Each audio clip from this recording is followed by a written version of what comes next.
Vous gagnez 6 800 € par mois, cela semble être un revenu très solide. Mais ensuite, le loyer ou le prêt immobilier de votre résidence vous prend directement 2 400 €.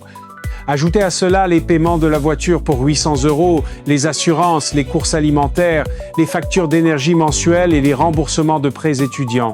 Au moment où vous avez fini de payer, il vous reste peu, être 130 €.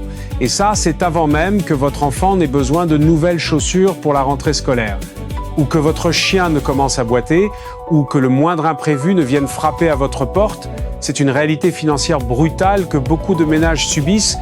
Alors, chaque lundi matin, vous vous levez et conduisez vers un emploi que vous quitteriez probablement dès demain matin si vous en aviez la véritable liberté de choisir.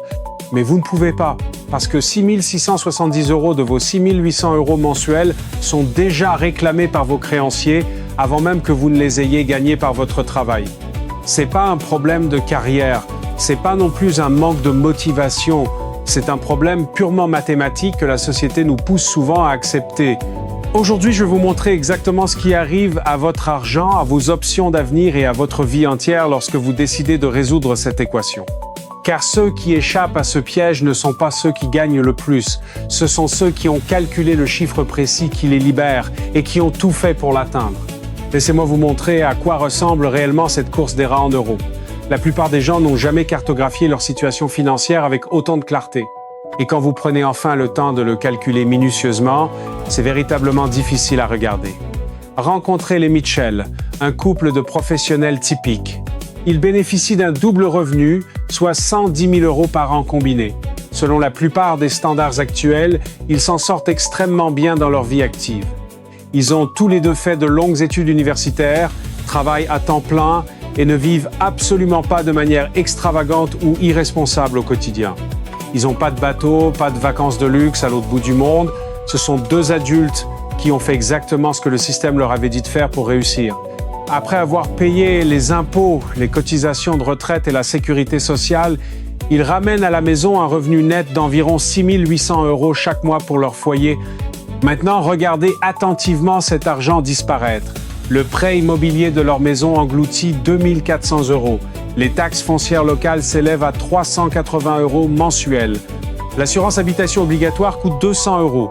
L'entretien de la maison, car la chaudière se moque bien que l'on soit en plein mois de décembre, leur coûte 320 €. Cela fait un total de 3 300 € par mois juste pour avoir le droit légal et matériel de vivre dans ce bâtiment. Il leur reste alors 3 500 € sur leur compte bancaire, 2 crédits automobiles, car ils font tous les deux la navette tous les jours pour aller au travail, coûte 800 €. Leur assurance automobile leur revient à 240 €. Le carburant, parce que rien n'est accessible à pied depuis leur domicile de banlieue, coûte 280 €. Les remboursements de leurs prêts étudiants exigent 550 € par mois. Les frais de santé et les mutuelles complémentaires prennent 380 €. Les courses pour deux adultes qui essaient simplement de manger correctement coûtent 700 €. Les charges courantes du foyer, comprenant l'électricité, l'eau, la connexion Internet et les forfaits téléphoniques, viennent ajouter 420 € à cette longue facture.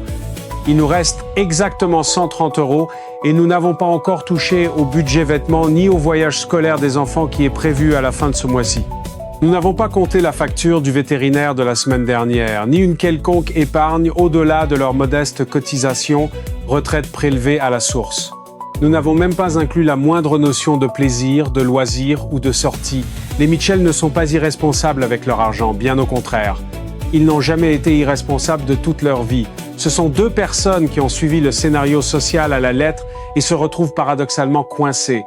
Ils se retrouvent avec seulement 130 € de marge de manœuvre par mois et voici ce que cette situation financière signifie réellement pour leur vie de tous les jours.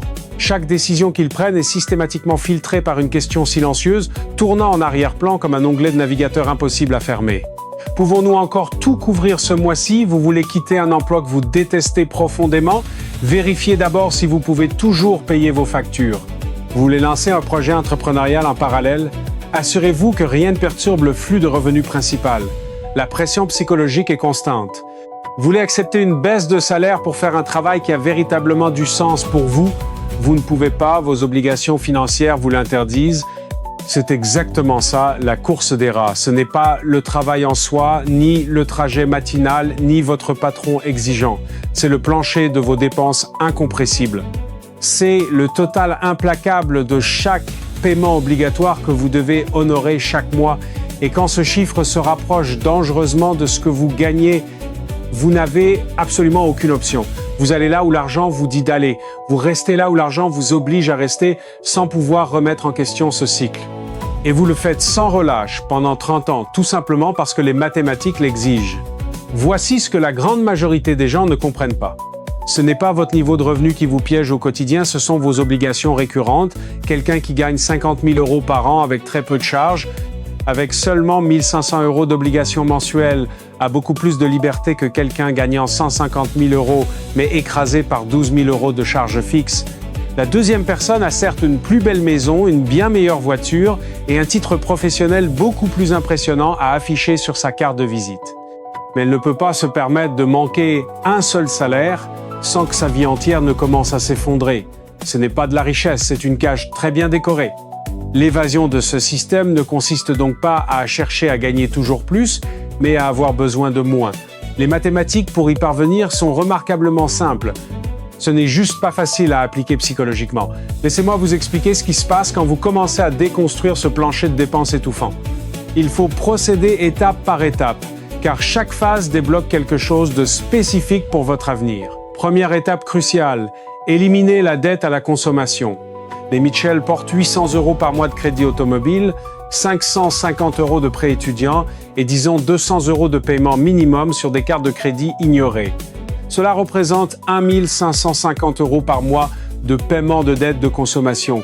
Presque un quart de leur salaire net durement gagné s'envole chaque mois en fumée. Tout cela pour payer des biens qui se déprécient rapidement ou qui sont déjà consommés depuis longtemps. Rembourser cela n'a rien de très glamour ni de particulièrement facile. C'est 18 à 36 mois à jeter chaque euro disponible sur les soldes débiteurs, à vendre la voiture récente pour en acheter une esthétiquement moche mais qui roule correctement. C'est accepter de prendre des heures supplémentaires, couper des dépenses qui font vraiment mal. Personne ne filme de montage inspirant de cette partie de la vie financière, parce que cela ressemble à manger du riz tous les jours et à dire non à beaucoup de sorties pendant 2 ans d'affilée. Mais voici ce qui se passe de l'autre côté du tunnel. Ces 1 550 € par mois reviennent dans leur poche. Leur marge de manœuvre passe de 130 à 1 680 €. Et cela change quelque chose de fondamental dans leur vie quotidienne.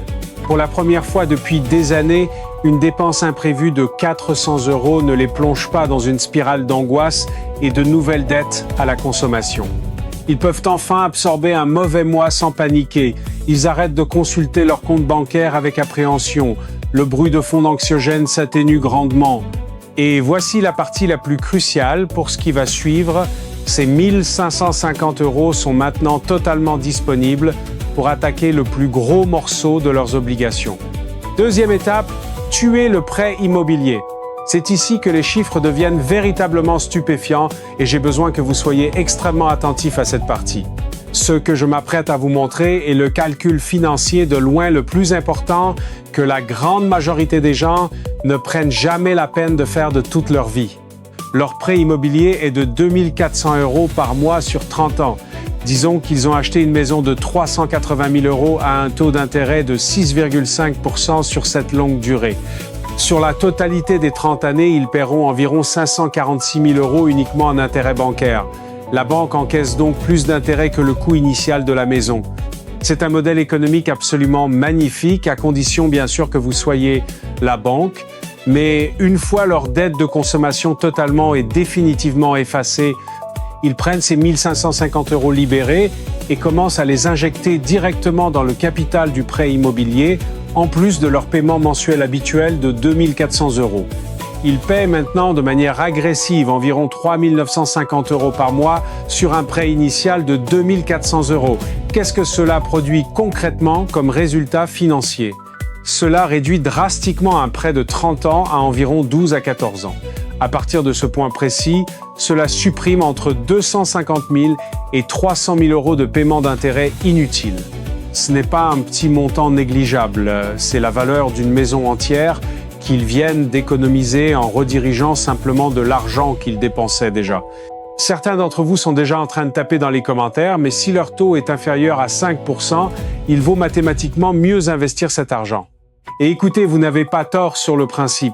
Si vous prenez un prêt à 3% et investissez l'excédent dans un fonds indiciel rapportant 8% historiquement, l'investissement gagne haut la main dans environ 95% des fenêtres de 30 ans.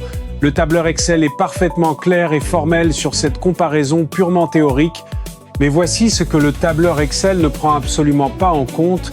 Il suppose que vous allez réellement investir cette différence chaque mois sans jamais y déroger. La réalité est que la plupart des gens ne le font pas. Ils finissent par le dépenser. Le paiement du prêt immobilier agissait comme une discipline d'épargne imposée de force. Quand cet argent devient de l'argent discrétionnaire, un pourcentage terrifiant de ménages l'absorbe insidieusement dans l'inflation de leur style de vie en moins de 18 mois. Et au final, ils n'ont plus rien à montrer pour cet argent. Le tableur suppose aussi que vous avez l'estomac assez solide pour regarder votre portefeuille boursier chuter. Une chute vertigineuse de 40% lors d'un crash boursier, tout en sachant que vous devez encore payer 2400 € par mois pour votre maison, c'est très angoissant. C'est une expérience psychologique fondamentalement différente que d'observer ce même krach boursier depuis le confort d'une maison que vous possédez déjà entièrement. Un scénario est simplement inconfortable, l'autre explique comment les gens finissent par prendre des décisions financières catastrophiques sous la pression de la panique. Et voici autre chose d'important. Les recherches scientifiques montrent que porter des dettes altère réellement votre capacité à penser clairement aux décisions financières. Vous prenez la décision d'investir ou de rembourser depuis une position cognitivement compromise, ce qui ressemble un peu à demander à quelqu'un privé de sommeil de naviguer. Au-dessus de 7% d'intérêt, ce qui concerne beaucoup d'acheteurs récents, le remboursement agressif offre un rendement garanti qu'il est extrêmement difficile de battre. Entre 4, 5 et 7%, c'est une véritable question de jugement personnel. En dessous de 4-5%, les mathématiques favorisent nettement l'investissement boursier. Mais seulement si vous le faites vraiment, sans laisser cet argent se transformer en meilleur restaurant. La vraie réponse n'est pas un taux, c'est de bien se connaître. Mais disons que les Mitchell remboursent leur maison à l'année 22 au lieu de 30. Que se passe-t-il quand le prêt disparaît? Ils ne récupèrent pas la totalité des 2400 €. Les taxes foncières, l'assurance et l'entretien coûtent encore 900 € par mois. Ils ont donc libéré environ 1500 € par mois en argent liquide réel et déployable. Et voici ce que font 1500 € par mois lorsqu'ils sont investis dans un fonds indiciel à bas coût rapportant environ 8% par an. En 5 ans, environ 110 000 €. En 10 ans, 274 000 €. En 15 ans, 520 000 €. En 20 ans, plus de 880 000 €. La majorité de leur richesse éventuelle ne vient pas du fait de travailler plus dur. Elle provient des intérêts composés qui ont enfin eu la place de travailler car la banque n'était plus sur leur chemin. Étape 3, c'est ici que tout s'assemble parfaitement. Avant le remboursement des dettes, les Mitchell avaient besoin de leurs 2 revenus à pleine capacité. Leur plancher de dépenses incompressible s'élevait à 6 670 €.